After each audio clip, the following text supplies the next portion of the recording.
Hello बच्चों, कैसे हैं आप सब। आज की जो ये वीडियो है आपके topic Wheatstone bridge. Wheatstone bridge हमारा एक अनदर मोस्ट इम्पोर्टेंट टॉपिक है जर्नली। व्हीटस्टोन ब्रिज है क्या एक्चुअली में, ये आपको मैं समझा देता हूँ। बहुत छोटी सी वीडियो होने वाली है। इस कॉन्सेप्ट को क्लियर रखना है। इस कॉन्सेप्ट को क्लियर रखने के लिए आपको मैंडेटरी किरचॉफ सेकंड लॉ की नॉलेज होनी चाहिए। तो आप देखिएगा व्हीटस्टोन ब्रिज हमारे किस काम में आता है। व्हीटस्टोन ब्रिज एक ऐसा अरेंजमेंट है चार रेजिस्टेंस का। It is arrangement of four resistance. It is arrangement of four resistance. ये चार रेजिस्टेंस का एक अरेंजमेंट है। हम चार रेजिस्टेंस को जर्नली इस तरह जोड़ देते हैं, जैसे आपके सामने दिखाई दे रहा होगा एक डायग्राम। इसमें चार रेजिस्टेंस जुड़े हुए हैं, P, Q, R and S। जब हम चार रेजिस्टेंस को एक क्वाड्रिलेटरल के फॉर्म में जोड़ देते हैं, it is arrangement of four resistance which is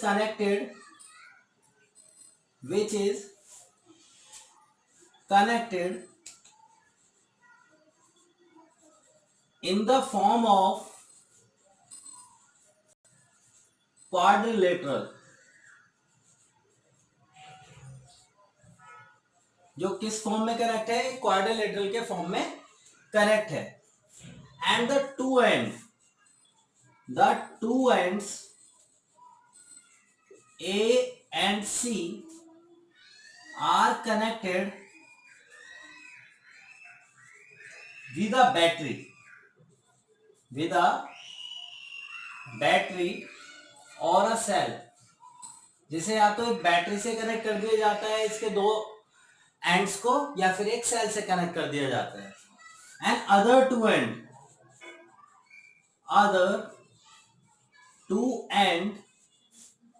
of the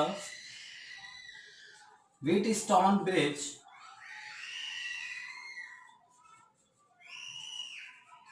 is connected with galvanometer.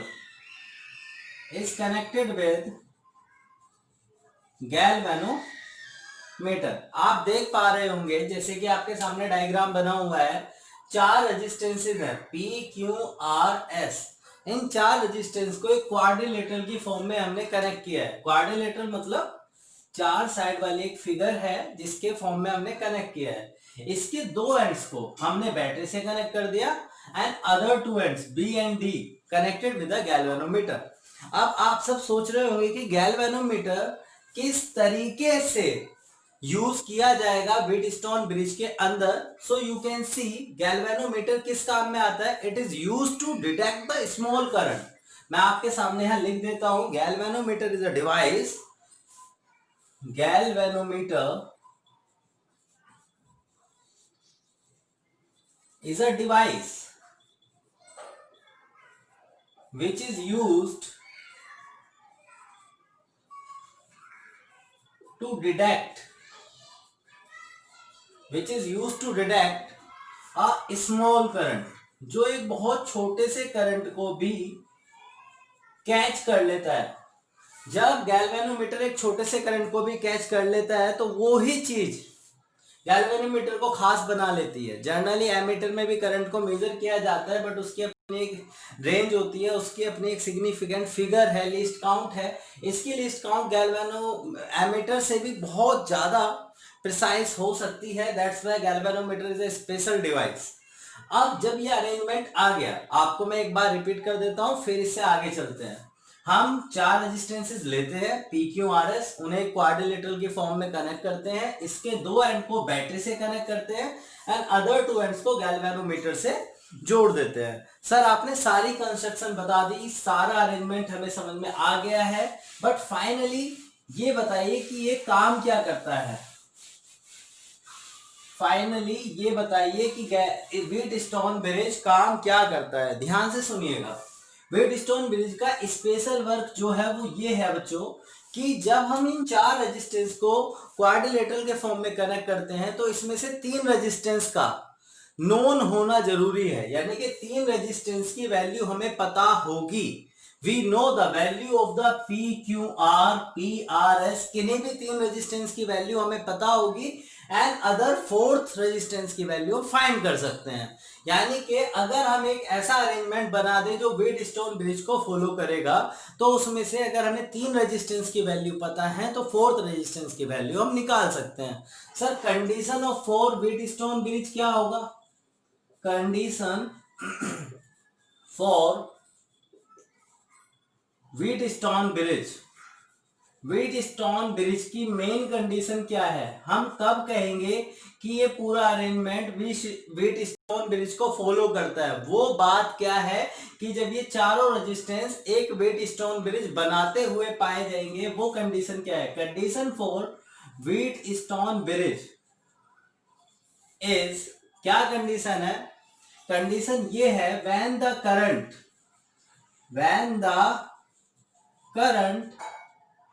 in galvanometer,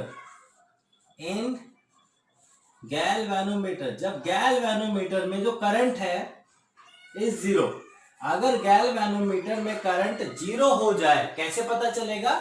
जब हम कोई करंट इसमें फ्लो कराएंगे तो इसमें गैल्वेनोमीटर में डिफ्लेक्शन होने लगता है, गैल्वेनोमीटर की निडल डिफ्लेक्ट करने लगती है।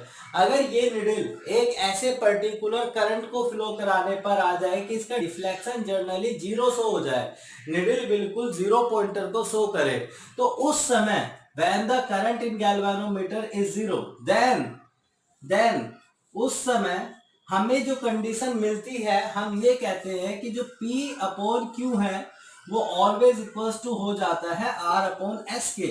और ये कंडीशन तभी जस्टिफाई होगी जब आपका BD वायर जो है जिसमें आपने गैल्वेनोमीटर को कनेक्ट किया है, उसमें जो करंट की अमाउंट है वो जीरो हो जाए। अगर गैल्वेनोमीटर वाले वायर में करंट की अमाउंट जीरो फाइंड होती है, then the P upon Q is equals to R upon S, यानी कि the ratio of the fundamental two resistance is just equal to the another terminal of the two resistance. Ratio जो है पहले दो resistance का ratio जो एक pointer से कनेक्ट है बैटरी से, और दूसरे दो रेजिस्टेंस का रेशियो जो दूसरे पॉइंटर से कनेक्ट है बैटरी के, उनका रेशियो ऑलवेज इक्वल होगा।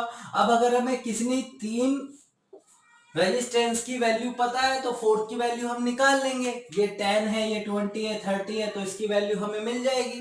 तो ये ही फंडामेंटल हम व्हीटस्टोन ब्रिज में अप्लाई करते हैं। आई होप आपको समझ में आया होगा। मैं एक बार फिर से रिपीट करता हूं, ध्यान से सुनिएगा कि condition for Wheatstone bridge is what? When the current in galvanometer, यानी कि when the current in the wire of BD is just zero, जब करंट की अमाउंट जीरो हो जाएगी, उस समय जो रेशियो है फंडामेंटल रेजिस्टेंसेस का P upon Q is always equal to R upon S, ये होता है। और ये कंडीशन तब होती है जब मिडिल वायर यानी कि जो BD वायर है जिसमें गैल्वेनोमीटर को आपने अरेंजमेंट में फिट किया है, उसमें करंट की अमाउंट जीरो हो जाए।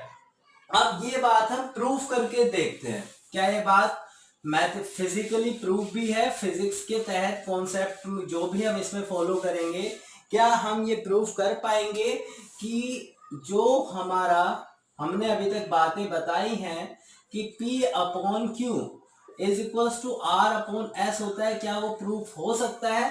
Let's see. इसे प्रूफ करने के लिए हम फॉलो करेंगे किरचॉफ्स लॉ को। इसे फॉलो करने के लिए हम यूज करेंगे किरचॉफ्स लॉ को। तो किरचॉफ्स लॉ क्या कहता है? किरचॉफ्स लॉ में सबसे पहले हमें करंट फ्लो कराना पड़ता है सर्किट में। ये बैटरी है, सपोज बैटरी से करंट निकला है I, इनिशियल करंट की अमाउंट आई है बैटरी से I। जब करंट A पॉइंट पर पहुंचेगा तो इसे वायर में दो जगह बंटना पड़ेगा। सपोज ये करंट की अमाउंट 5 एम्पियर है, ये 5 एम्पियर का करंट है, तो एक तो इसे इस वायर में जाना होगा, एक इसे इस वायर में, तो अमाउंट करंट की बढ़ जाएगी। सपोज यहां पर I1 करंट फ्लो हुआ है, I1 मतलब 5 में से 2 एम्पियर यहाँ पे फ्लो हो गया, 2 एम्पियर केवल इस वाले में। और यहाँ पे कितना जाएगा? सब बच्चों को पता है, अगर 2 इधर जाएगा तो 3 इधर, 3 इधर। कैसे निकाला? 5 में से 2 घटा दिया आपने, टोटल करंट में से 2 घटा दिया और बचा हुआ उधर। तो मैं ये लिखता हूं कि इस वाले वायर में करंट की वैल्यू I माइनस I1 होगी। अगर यहाँ पे करंट I1 गया तो जो बच गया, कितना बच गया, I-I1 यहाँ पहुंच गया, I-I1 यहाँ पहुंचा। अब ये वाला करंट इस पॉइंटर पे जा रहा है, ये वाला करंट इस पॉइंटर पर आ रहा है। अब तुम समझ जाओ कि यहां पर जब करंट आएगा, कुछ करंट को गैल्वेनोमीटर में जाना पड़ेगा और कुछ करंट को इधर जाना पड़ेगा। बट रुक जाओ, यहाँ पे जब ये I1 करंट D पर आ रहा है तो सर जैसे आपने यहां बांट दिया करंट, वैसे D पॉइंट पे बांट दो। कुछ करंट को DC वायर में ले जाओ, कुछ करंट को DB वायर में ले जाओ। But condition of Wheatstone bridge क्या थी कि व्हीटस्टोन ब्रिज बनता कब है, जब BD वायर में करंट की वैल्यू 0 होगी। अगर इस वायर में करंट की वैल्यू 0 होगी तभी तो P/Q/R/S आएगा, अभी तो पीछे बताया है। अब अगर इस वायर में करंट की वैल्यू 0 होनी है तो जितना करंट D पॉइंट पे आया वो सारा का सारा करंट DC वायर में चला जाएगा। अगर यहाँ पे I1 आया है तो इस वायर में कितना करंट पास हो जाएगा, फाइनली I1 करंट इस वायर में पास हो जाएगा। दोबारा समझो कैसे, भाई मैंने कहा जब ये I1 करंट यहाँ पे आ गया D पॉइंट पर, D पॉइंट पर आने के बाद इसे इस वाले वायर में गैल्वेनोमीटर में जाना था और इसे DC वायर में जाना था। बट हम पढ़ रहे हैं व्हीटस्टोन ब्रिज, और व्हीटस्टोन ब्रिज बनता कब है, जब DB वायर में जो करंट की अमाउंट यानी कि गैल्वेनोमीटर में जो करंट है वो 0 हो जाए। अगर गैल्वेनोमीटर में करंट 0 होगा तो फिर जितना करंट इधर आया तो सारा DC में चला गया। बिल्कुल सही। अब I-I1 यहाँ आया था, इसे भी ऐसी बटना चाहिए था, बट व्हीटस्टोन ब्रिज की कंडीशन है कि इसमें करंट की वैल्यू 0 होनी है, तो I-I1 जितना यहाँ आया उतना ही I-I1 DC वायर में चला गया। अब जब यहाँ पर करंट आएगा, ध्यान से देखो, एक करंट ये आ रहा है, एक करंट ये, तो I-I1 और प्लस ये I1 जुड़ जाएगा, मतलब नोड पे आने वाले करंट जुड़ जाते हैं। टोटल करंट यहाँ पर कितना आया, I-I1 और एक ये प्लस I1 से I1 कट गया, और फाइनली जितना करंट हमने बैटरी से लिया था उतना ही करंट हमने बैटरी को वापस कर दिया। किरचॉफ्स लॉ की पहली बात प्रूफ हो जाती है कि जितना बैटरी से करंट आप ड्रॉ करते हैं रिटर्न भी उतना ही करना पड़ता है सर्किट में फ्लो कराने के बाद। तो पहली बात सही हो गई। अब दूसरा जो आता है किरचॉफ्स लॉ को फॉलो करते हुए, सेकंड लॉ को, हमें लूप्स को लेना पड़ता है, पाथ को। तो मैंने माना इस सर्किट का जो लूप है वो क्लॉकवाइज ले लिया मैंने, यहाँ पे भी क्लॉकवाइज ले लो, जैसा मन करे वैसे ले लो। कॉन्सेप्ट को याद रखना बस। क्या कॉन्सेप्ट है किरचॉफ्स लॉ का, कॉन्सेप्ट याद रखोगे 2 सेकंड में डेरिवेशन हो जाएगा, 2 सेकंड में, बातों बातों में ही। मगर आप अभी देखो ध्यान से, किरचॉफ्स लॉ का पॉइंट ये है बच्चों कि पाथ मतलब लूप की डायरेक्शन जो होती है, और करंट की डायरेक्शन, अगर दोनों एक ही केस में होंगे, अगर दोनों की डायरेक्शन सेम होगी तो V बराबर जो पोटेंशियल की वैल्यू है ना IR, वो नेगेटिव ली जाएगी। और अगर ये डायरेक्शन अपोजिट होगी, पाथ और करंट एक दूसरे से उल्टे होंगे, तो V बराबर जो पोटेंशियल IR होता है वो प्लस होगा। ये बात अपने पास याद रखना, नोट कर लेना। किरचॉफ्स लॉ में 2 बातें होती हैं, पहला जितना बैटरी से करंट निकालो उतना वापस दो, और दूसरा बहुत छोटी सी बात है कि पाथ और लूप की डायरेक्शन सेम है, यानी कि करंट की और लूप की डायरेक्शन अगर सेम है तो फिर आपको नेगेटिव पोटेंशियल रखना पड़ेगा, और अपोजिट है तो पॉजिटिव रख लो। अब हम फॉलो करते हैं, यहां पर 2 लूप बन रहे हैं। पहला लूप क्या है, ABDA। कॉपी पे जब आप नोट्स बनाएंगे आपको समझ में आएगा। लूप लिया है मैंने ABDA, ये लूप है मेरा ABDA। इसमें किरचॉफ लॉ लगाएंगे, उस बात को याद रखना। तो A से शुरू किया है मैंने, A से B, तो पाथ भी मेरा इधर को ही जा रहा है, पाथ भी ऐसे ही जा रहा है ना नू, और करंट भी ऐसे ही जा रहा है। पाथ और करंट दोनों के दोनों सेम डायरेक्शन में, I इंटू आई की वैल्यू नेगेटिव, कितना करंट फ्लो हो रहा है, यहाँ पे करंट फ्लो हुआ I-I1, और रेजिस्टेंस है P, इसकी वैल्यू कैसे ले ली हमने, नेगेटिव। ये रहा रूल आपके सामने। अब करंट हमारा इस वाले वायर में आएगा, सर ने बोला ही है कि इस वाले वायर में करंट 0 होगा, बट फिर भी मैं लिख लेता हूं, वैसे 0 है भाई। I-I1 अगर यहाँ पे आएगा BD में, तो लूप और करंट दोनों सेम डायरेक्शन में, तो माइनस I-I1 इंटू गैल्वेनोमीटर का रेजिस्टेंस G। वैसे ये वैल्यू टोटली 0 है क्योंकि इसमें कोई करंट फ्लो नहीं होगा, तो ये 0।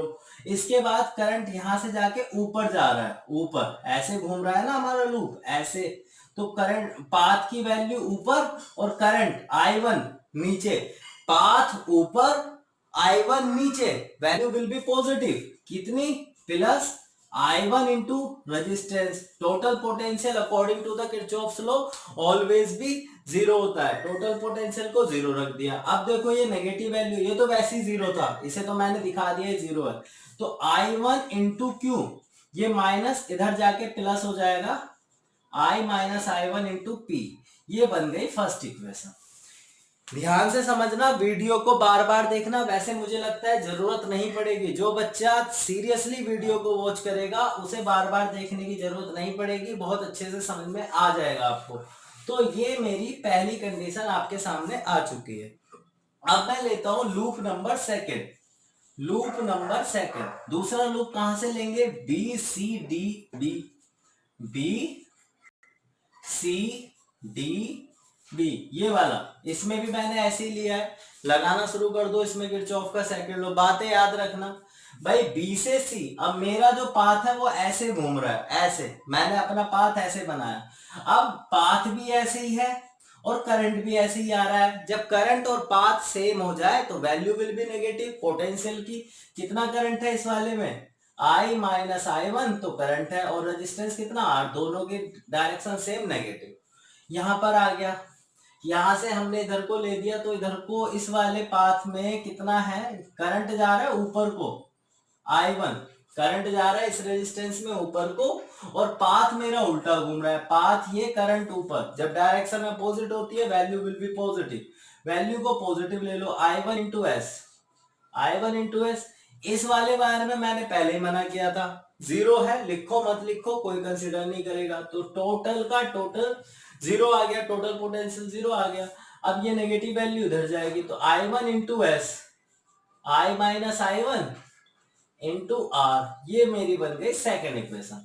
याद रखना लाना क्या है, P upon Q R upon S, class 12 के स्टूडेंट्स हैं सब जानते हैं कैसे आएगा, P अपॉन क्यू लाना है, ये रहा, आर अपॉन एस लाना है, यानी कि कुल मिला के दोनों इक्वेशन को डिवाइड करना पड़ेगा, जब दोनों इक्वेशन डिवाइड करेंगे तब कुछ आ सकता है। Let's C, first divided by second, ध्यान से देखना, पहली इक्वेशन है I1 इंटू क्यू, दूसरी इक्वेशन में लिखा है I1 इंटू एस, वहां पर है पहली इक्वेशन में I minus I1 into P, दूसरी इक्वेशन में I minus I1 into R, I minus I1, I से I ए कट गया, Q upon S, P upon are.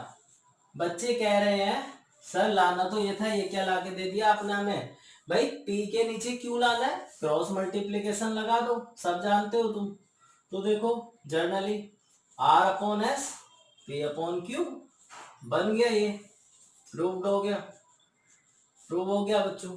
I hope कि आपको सभी को समझ में आया होगा, एंड इस वीडियो को रिपीट करके देखना, किसी को कोई प्रॉब्लम आए तो प्लीज कमेंट में, और पर्सनली मुझे कनेक्ट भी कर सकते हो आप लोग।